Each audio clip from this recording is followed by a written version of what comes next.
Everyone, मैं हूं निमेश और आज से हम एक नई शुरुआत कर रहे हैं पॉडकास्ट की, जिसके अंदर हमारा मोटो यही रहेगा कि जो भी ये वीडियो देखेंगे उनको अपनी लाइफ में कुछ ना कुछ सीखने को मिलेगा और वो अपनी लाइफ में अप्लाई करके खुद सेल्फ इम्प्रूव हो सकते हैं। तो इसी रिगार्डिंग आज हमारे साथ है CFP हिरेन वेकरिया, जो कि एक सर्टिफाइड फाइनेंशियल प्लानर है। तो उनके थ्रू आज हमें काफ़ी फाइनेंशियल टिप्स मिलने वाली है। तो चलो ज़्यादा देरी नहीं करनी है और वीडियो को स्टार्ट करना है। और एक मिनट, अभी तक आपने हमारी चैनल को सब्सक्राइब नहीं किया है तो सबसे पहले चैनल को सब्सक्राइब कर लीजिए। तो चलो मिलते हैं वीडियो के अंदर। हेलो हिरेन भाई, कैसे हो? बस thank you for the inviting me and your this new journey. Okay, तो सबसे पहले तो आपका इंट्रोडक्शन दीजिए। As a I am financial adviser as a qualification by certified financial planner. और अभी मेरी मीन्स की I am self employed as well as jobber person, जिसमें मेरे ये फिनेंशियल सर्टिफाइड फाइनेंशियल प्लानर बनने का पीछे का मेन मोटो यही है कि हमारे जो इंडिया में है मेनली क्या है कि लोगों में फिनेंशियल लिटरेसी और फिनेंशियल अवेयरनेस बहुत कम है। तो वही स्प्रेड करने के लिए मेरा बेसिक मोटो यही कि मैं सेल्फ एम्प्लॉयड बनाऊँ और लोगों को जितना बने मैक्सिमम बने। जैसे कि इसमें ऐसा नहीं है कि छोटा मीन्स कि पुअर पीपल हो, पुअर पर्सन हो या रिच पर्सन हो, सबको in the life personal financial planning की बहुत ज़रूरत होती है कि कैसे अपना सेविंग है उसका इन्वेस्टमेंट कैसे करे लाइफ में, उसका रिटायरमेंट प्लानिंग कैसे किया, टैक्सेशन प्लानिंग कैसे करना है, वो सब कुछ के लिए पर्सनल फिनेंशियल प्लानिंग बहुत ही ज़रूरी है। सो बेसिकली मैं फिनेंशियल एडवाइज़र हूँ और मैं लोगों को गाइड करता हूँ और यही मेरी इंट्रोडक्शन है। ओके, तो चलो आज हमको काफ़ी कुछ सीखने को मिलने वाला है, like taxation, retirement planning, insurance, मतलब फाइनेंस का काफ़ी कुछ नॉलेज यहाँ से हमको आज मिलने वाला है। तो वीडियो के एंड तक बने रहिए। तो हिरेन भाई, आपने जैसे बताया कि आप CFP हो, तो CFP को थोड़ा ब्रीफ में बताएंगे हमारी ऑडियंस को डिटेल्स में। जैसे कि CFP क्या है कि जो एक सर्टिफाइड फाइनेंशियल प्लानर जिसका फुल फॉर्म है वो this is a course and that is the regulated by the FBSB board, जो US बोर्ड है। जिसमें क्या रहता है कि मैं जब मैंने किया था तब मीन्स कि 5 सब्जेक्ट्स है, अभी तो पूरा चेंज हो गया है, वो पूरे का पूरा taken by the US board है, मीन्स कि पूरा का पूरा मैनेजमेंट सब कुछ चेंज कर दिया। तो इसमें mainly retirement planning, taxation planning, investment planning, insurance planning और एडवांस फिनेंशियल प्लानिंग, जो 5 सब्जेक्ट्स रहते हैं। बराबर, जिसमें पूरे का पूरा एज अ पर्सन होता है उसका पूरे का पूरा फिनेंशियल प्लानिंग कवर होता है। कि जैसे सपोज कोई भी पर्सन है तो उसके लिए इन द लाइफ कि उसको सिर्फ मीन्स कि पैसा कमाते हैं, तो पैसा कमाने के बाद जितना भी पैसा कमाते हैं वो तो इम्पोर्टेंस है कि इसके साथ वो मेनली वो ही मेन इम्पोर्टेंस है कि वो पैसा कमाने के बाद वो पैसे को कैसे मैनेज करना बराबर, आफ्टर द अर्निंग, बराबर, वो चीज़ है। तो आज हमको मेनली जो सीखने को मिलने वाला है वो हम काफ़ी बार सुनते आए, देखते आए कि लोग बोलते हैं कि आप सबसे पहले बाइक या कार ना खरीदो, सबसे पहले कहीं पे इन्वेस्ट करो और फिर उनके प्रॉफिट से कार या बाइक या कोई भी लायबिलिटीज़ खरीदो। तो आज सबसे पहले सबसे ज़्यादा जो हमको सीखने को मिलने वाला है कि एसेट में कैसे इन्वेस्ट करें और लायबिलिटीज़ से कैसे बचे, वो हमको ज़्यादा आज इस पर हम डिस्कस करने वाले हैं। राइट, सही है। तो चलो स्टार्ट करते हैं। आज का सबसे पहला जो मेरा क्वेश्चन आपसे है वो है कि what is financial planning according to you? Financial planning means की क्या होता है, जब भी पर्सन 22-23 साल का होता है तब से उसको कैसे अभी अर्निंग स्टार्ट हो जाती है। Yes. बाद में मीन्स की क्या रहता है, खुद पैसा कमाते हैं, यानी कि वो अभी तो सेल्फ डिपेंडेंट होना चालू हो जाता है। बराबर, कभी कभी केस में ऐसा भी होता है 25 ईयर का बंदा होता है तब वो मीन्स की पूरा स्टडी के बाद सेल्फ डिपेंडेंट होना चालू होता है, और इसके बाद जब कमाना स्टार्ट कर देते हैं तब उसको फिनेंशियली सब कुछ देखना रहता है कि उसका एक साइड परिवार रहता है, मीन्स कि वो परिवार तो उसके पे डिपेंडेंट नहीं रहता है, जब मीन्स कि उसके पापा सब कुछ फैमिली तो अर्निंग करते ही रहे, लेकिन मेनली क्या रहता है कमाने के बाद जो भी उसकी अर्निंग आती है तो उसको भी इन्वेस्टमेंट करने के बाद उसको कैसे कैसे गोल वाइज इन्वेस्टमेंट करना चाहिए। बराबर। मेनली वही रहता है कि सपोज समझ लो उसको अभी कमाने का चालू कर देते हैं, बाद में वो जो 23 या 24 ईयर का जो भी बंदा होता है उसका तो डायरेक्ट सपनों बहुत ही बड़े होते हैं। आपने देखा ही होगा, हाँ वो कार लेनी है, वो मेरे को स्पोर्ट बाइक लेनी है, वो आपने देखी ही होगी। लेकिन वो सपनों के पीछे करने के लिए उसको फिनेंशियली मीन्स की प्लानिंग स्टार्ट करना चालू करना रहता है। जब से वो स्टार्टिंग द अर्निंग करता रहता है कि जैसे कि म्यूचुअल फंड्स है, SIP है, स्टॉक्स है, NPS है, नेशनल सेविंग सर्टिफिकेट्स की सब स्कीम्स है, उसमें PPF है वगैरह इन्वेस्टमेंट प्रोडक्ट है, उसमें उसको फिनेंशियल प्लानिंग के लिए सब में वेटेज के हिसाब से इन्वेस्टमेंट चालू कर देना चाहिए। बराबर। तो अभी नेक्स्ट क्वेश्चन मैं आपको ये पूछ रहा हूँ कि कितने टाइप से जिसमें हम इन्वेस्ट कर सकते हैं, और जो भी लोगों को नहीं पता है कि म्यूचुअल फंड है, इक्विटी है, गोल्ड है, ये सबको पता रहेगा, बट काफ़ी कुछ ऐसा रहेगा कि जो नहीं पता होगा। तो जितने भी टाइप्स आप बताओगे वो जिनको पता होगा वो आप स्किप कर सकते हो, जैसे कि शेयर मार्केट है, हाँ। गोल्ड है, बट जो नहीं पता है उनके बारे में आप थोड़ा यहाँ पे डिटेल्स में बताइए। हाँ, जैसे कि फिनेंशियल सेक्टर तो बहुत ही लार्ज है, इसमें बहुत ही सारी फिनेंशियल प्रोडक्ट्स है, जिसमें देखो इक्विटीज़ है, म्यूचुअल फंड्स है, म्यूचुअल फंड में भी इक्विटी है, डेट है, मनी मार्केट है, सब कुछ है, स्टॉक है, गोल्ड है, NPS है, PPF है, नेशनल सेविंग सर्टिफिकेट स्कीम है, जिसमें क्या क्या रहता है, जैसे कि पोस्ट की स्कीम रहती है, सुकन्या समृद्धि योजना है, बाद में जैसे कि ये किसान विकास पत्र है, ये सब स्कीम रहती है, बराबर। जिसमें ये सब गवर्नमेंट स्कीम है। जैसे कि इक्विटी, म्यूचुअल फंड्स और स्टॉक वो सब कुछ तो प्राइवेट है, सब में मीन्स की कंपनीज रहती है जिसमें लोग इन्वेस्ट कर सकते हैं। और बेसिकली क्या रहता है, अभी जो भी ट्रेंडिंग चल रहा है वो लोगों को मीन्स की ज़्यादातर लोगों इक्विटी में रुपये ज़्यादा डाल रहे हैं। जैसे कि आपको मालूम हो गया, नए नए IPOs आते हैं, नए म्यूचुअल फंड में NFO आते हैं, जिसमें रुपये बहुत लोग डालते हैं। IPOs में क्या मेनली डालते हैं, उसके पीछे का मोटो यही होता है लोगों का डायरेक्टली अभी एक का डबल बस वही मीन्स कि जब कोई भी कंपनी आती है, जो भी छोटी है बड़ी है, लेकिन since the 2020 I have seen and I have monitored कि कोई भी कंपनी आती है ना तो उसका listing and directly double he almost double होता है। बराबर। इसीलिए सब लोग IPO में डाल रहे हैं। वो चीज़ सही है, गलत नहीं बता रहा हूँ, लेकिन इसमें क्या रहता है कि 15,000 रुपये का लिए वो मीन्स की ब्लॉक होता है। यस। कोई भी IPO होता है उसकी अमाउंट पर लॉट का जो अमाउंट रहती है 15,000 रहती है। जैसे इसमें क्या रहता है, मेनली पर्सन है ना वो IPO में लगने के अच्छा IPO होता है, उसमें अलॉटमेंट होने का चांसेस बहुत कम होता है। और वो लोग एक IPO डबल रुपये कमाने के लिए सब IPO में डालती है। इसमें से ज़्यादा लगता है किसी को नहीं लगता है। प्रोबेबिलिटी यही रहती है 10 IPO में डालने के बाद भी नहीं लगता है, कई बार लगता है तो एक दो में लगता है। लेकिन वो डालने के लिए 15,000 रुपये वो आपके मीन्स की बैंक अकाउंट में ब्लॉक हो जाते हैं, जो सिर्फ वो डबल कमाने के लिए। लेकिन वही रुपये आप सपोज किसी भी डायरेक्ट इक्विटी में इन्वेस्ट करो तो इसको आपने जब से आपने इन्वेस्ट किया तब से आपको मीन्स की अर्निंग का बेनिफिट होने का चालू हो जाएगा। जो वो उसमें क्या रहता है, डबल कमाने के लिए हम क्या करते हैं कि बैंक में रखते हैं और ब्लॉक करते हैं, नहीं लगता है तो फिर से आ जाते हैं। इसमें सेविंग बैंक का इंटरेस्ट तो 3% 3.5% रहता है, उतना ही कमा पाता है। इसकी वजह से अगर हमने डायरेक्ट इन्वेस्ट किया तो वो सही रहेगा।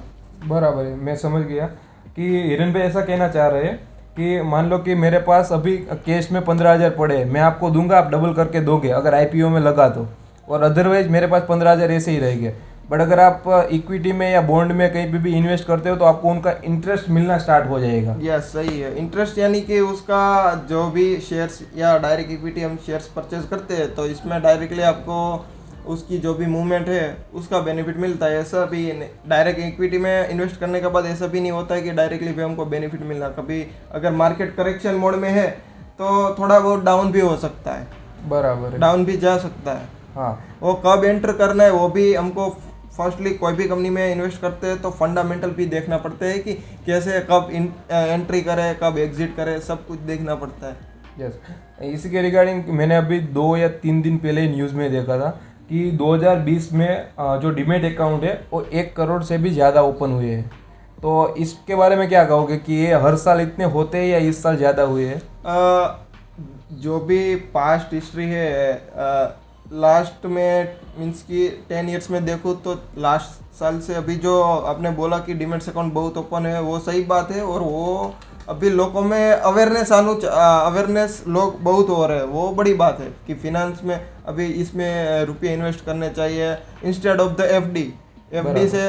अभी पहले के क्या कंजर्वेटिव पीपल थे, वो लोग एफडी में ज़्यादा रुपये डाल रहे थे। एफडी में क्या है कि एक फिक्स रिटर्न मिल रहा है और जिसमें रिस्क कोई नहीं। और इसमें क्या है कि आपको return high risk high return, वही चीज़ है। और आईपीओ में लोग डाल रहे हैं, वो सही चीज़ है। लेकिन डीमेट अकाउंट ज़्यादा ओपन इसलिए होते हैं कि सपोज मैं अगर मेरी बात कर लूँ, मैंने डीमेट अकाउंट ओपन करवा लिया, मेरे पास कोई था ही नहीं, अभी मैं आईपीओ में डालना चालू करूँगा। जैसे कि आईपीओ ट्रेंडिंग चल रहा है सिंस 2020, तो अभी मैं खुद, मेरे पास सपोज समझ लो कि 50,000 रुपये है, तो मैं मेरे 3 लॉट लेने से अच्छा मैं एक एक लॉट करके अलग अलग डिमेट से अप्लाई करूंगा, तो वो अलॉटमेंट होने के चांसेस ज़्यादा रहते हैं बराबर अकॉर्डिंग टू लॉटरी सिस्टम। तो लोग क्या करते हैं कि फैमिली के पूरे सब डीमेट अकाउंट ओपन करवा लेते हैं और सब में से आईपीओ अप्लाई करते हैं, तो वो आईपीओ अलॉटमेंट होने का चांसेस बढ़ जाता है। बराबर है। तो बेसिकली इसके लिए डीमेट अकाउंट का जो नंबर है वो ऐसे बढ़ गया है। ओके। लेकिन जो वो पहले की बात है और अभी की बात है, in the comparison with that earlier time, that was a era, at that time that सब कुछ बनता था। अभी तो क्या है कि सेबी की गाइडलाइंस बहुत ही वो स्ट्रिक्टली हो गई है। सब सेबी के नए नए रूल्स दिन प्रतिदिन आते रहते हैं, कुछ ना कुछ सबके लिए मार्जिन है समझ लो, और फंडिंग है, सबके लिए कुछ ना कुछ वो सेबी हर महीने निकलती है, कुछ ना कुछ गाइडलाइंस होती है। हाँ, गाइडलाइंस आती है सब। ये इसके वजह से ही कि भाई कोई ब्रोकर या कोई कुछ नया फ्रॉड या कुछ ना हो सके, इसलिए।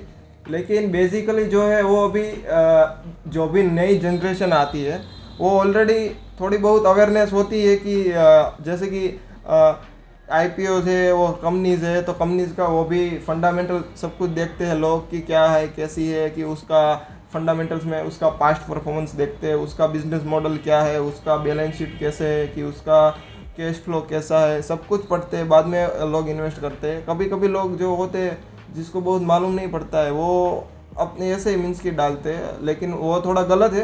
क्योंकि अगर आप पैसे डाल रहे हो जिसमें, यानी कि you are owner of this company, वो बेसिक है। तो आपको, अगर आप रुपये डाल रहे हो तो आपको बिजनेस मॉडल भी उसका पता होना चाहिए कि कैसे कंपनी वर्क करती है, वो सब कुछ आपको मालूम होना चाहिए। सही है। अभी आप कोई ऐसा एग्जांपल दे सकते हो ऑडियंस को कि अगर आप फाइनेंशियल प्लानिंग ना करें तो क्या दिक्कत हो सकती है, या फ्यूचर में आपका रिटायरमेंट प्लानिंग नहीं हो सकता है, मतलब आपके अकॉर्डिंग क्या आप बताना चाहोगे?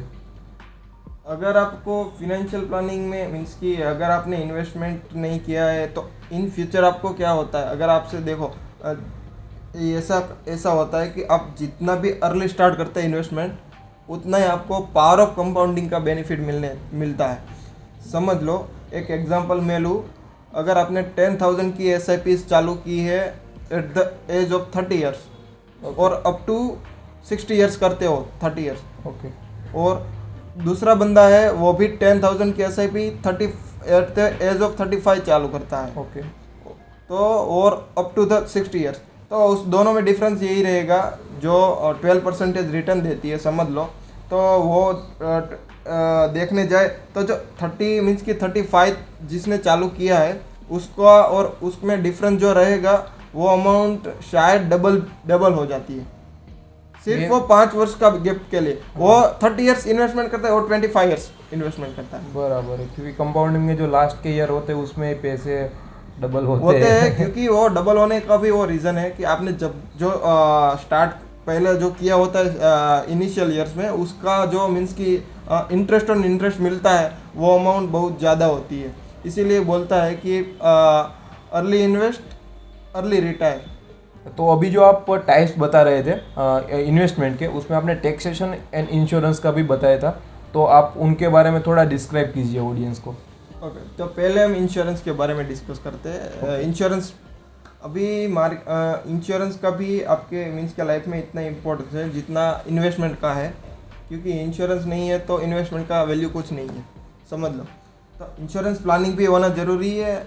और क्या होता है, इंश्योरेंस भी ले तो वो भी उसके पीछे का भी पूरे का पूरा प्लानिंग होना चाहिए, पूरे का पूरा मीन्स कि ऐसा नहीं है कि इंश्योरेंस कोई बेचने आए और हमने ले लिया। बराबर। क्योंकि जो पहले के ज़माने के लोग थे वो इंश्योरेंस ले रहे थे, लेकिन कैसे ले रहे थे, इंश्योरेंस ले रहे थे as a investment product, but insurance is a not a product, is a not a investment product. Insurance should be for a life protection. Okay. So basically क्या कि जैसे कि मेरे फादर ने LIC की पॉलिसी ले रखी है, जिसमें क्या है कि वो पूरे का पूरा ऐसा ही है जो ट्रेडिशनल प्लान होते हैं। और मेरा पर्सनल मानना यही है कि जो ट्रेडिशनल पॉलिसी होती है, एंडोमेंट प्लान होते हैं, वो कभी भी नहीं लेना चाहिए। इसका अच्छा टर्म प्लान है। जो टर्म प्लान खरीदते हैं, जो टर्म प्लान में प्योर लाइफ प्रोटेक्शन होता है, और आपकी एज सपोज समझ लो 23 या 24 है, अगर आप अभी टर्म प्लान ले लो तो टर्म प्लान का प्रीमियम आता है 12,000 या 15,000, मैक्स टू मैक्स 15,000 आता है। और आपका जो सम आपका लाइफ कवर होता है वो 1 करोड़ तक का आपका लाइफ कवर होता है। बराबर। तो अभी जो आप बात कर रहे हो वो हेल्थ इंश्योरेंस की बात कर रहे हो? ये लाइफ इंश्योरेंस की मैंने बात लाइफ की। इंश्योरेंस की टर्म बात इंश्योरेंस है वो लाइफ इंश्योरेंस है। ओके। और हेल्थ इंश्योरेंस बेसिकली ऐसा है कि आप जब मीन्स की इन्वेस्टमेंट करते हो तो इससे इन्वेस्टमेंट के पहले आपके पास टर्म इंश्योरेंस होना चाहिए और हेल्थ इंश्योरेंस होना चाहिए। 5 या 10 लाख का हेल्थ इंश्योरेंस होना चाहिए और 50 लाख या 1 करोड़ का टर्म इंश्योरेंस होना चाहिए। सपोज अगर आप 3 ईयर्स के हो तो आप टर्म प्लान ले लेंगे तो आपको 12,000 सपोज प्रीमियम आता है, तो ये हर मंथ आता है? ईयरली होता है, ईयरली 12,000 आता है, तो पर मंथ आपका 1,000 हुआ। ओके। और समझ लो 5 लाख का आपने हेल्थ इंश्योरेंस लिया, बराबर। तो उसका प्रीमियम करीबन आता है, वो समझ लीजिए उसका भी 10,000 जितना आता है। तो यानी कि उसका भी समझ ले 12,000 आता है, तो भी ईयरली आता है, तो उसका भी 1,000 मंथली हो, यानी 2,000 रुपये में आपका क्या होगा, लाइफ सिक्योर हो जाएगी पूरी। और इन फ्यूचर कोई भी आपका मीन्स की इलनेस आएगी तो उसके सामने आपको 5 लाख तक का आपका कवर है। तो इन फ्यूचर भी आपके पास कोई भी दिक्कत आती है, हॉस्पिटलाइजेशन होने की ज़रूरत होती है, तो तब ऐसा ना हो कि किसी के पास हमको बस तब लिक्विडिटी ना हो और दूसरे के पास से रुपये लेने के लिए जाना पड़े। बराबर। इसीलिए health insurance is more important. Okay. और दूसरी बात आपने जो बोली टैक्सेशन, तो अभी जितना इम्पोर्टेंस इन्वेस्टमेंट का है उतना इम्पोर्टेंस टैक्सेशन का है।